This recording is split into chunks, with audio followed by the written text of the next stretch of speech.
Arkadaşlar ufak bir yayın kazası oldu. Yayında abudik gubidik işler oldu. Hatamızın farkındayız. Böyle kötü örnekler olmayız. Bizi gençler, abiler, ablalarım izliyor. Küçüklerim izliyor. Abilerim izliyor, ablalarım izliyor. Yani kötü yanlış olduk. Herkesten özür dileriz. Bir daha böyle yanlışlık olmayacak. Sizleri seviyorum. Görüşürüz. Bay bay. Arkadaşlar ufak bir yayın kazası oldu. Yayında abudik gubidik işler oldu. Hatamızın farkındayız. Böyle kötü örnekler olmayız. Bizi gençler, abiler, ablalarım izliyor. Küçüklerim izliyor. Abilerim izliyor, ablalarım izliyor. Yani kötü yanlış olduk.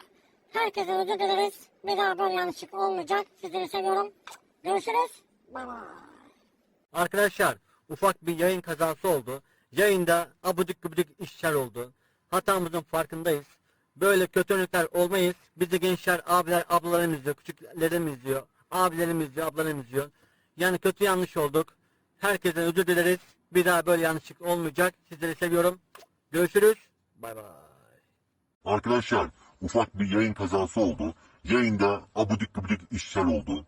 Hatamızın farkındayız. Böyle kötü örnekler olmayız. Bizi gençler, abiler, ablalarım izliyor. Küçüklerim izliyor. Abilerim izliyor, ablalarım izliyor. Yani kötü yanlış olduk. Herkese özür dileriz. Bir daha böyle yanlışlık olmayacak. Sizleri seviyorum. Görüşürüz. Bay bay. Arkadaşlar ufak bir yayın kazası oldu. Yayında abudik gubidik işler oldu. Hatamızın farkındayız. Böyle kötü örnekler olmayız. Bizi gençler, abiler, ablalarım izliyor. Küçüklerim izliyor. Abilerim izliyor, ablalarım izliyor. Yani kötü yanlış olduk. Herkese özür dileriz. Bir daha böyle yanlışlık olmayacak. Sizleri seviyorum. Görüşürüz. Bay bay. Arkadaşlar ufak bir yayın kazası oldu. Yayında abudik gubidik işler oldu. Hatamızın farkındayız. Böyle kötü örnekler olmayız. Bizi gençler, abiler, ablalarım izliyor. Küçüklerim izliyor. Abilerim izliyor, ablalarım izliyor. Yani kötü yanlış olduk. Herkesten özür dileriz.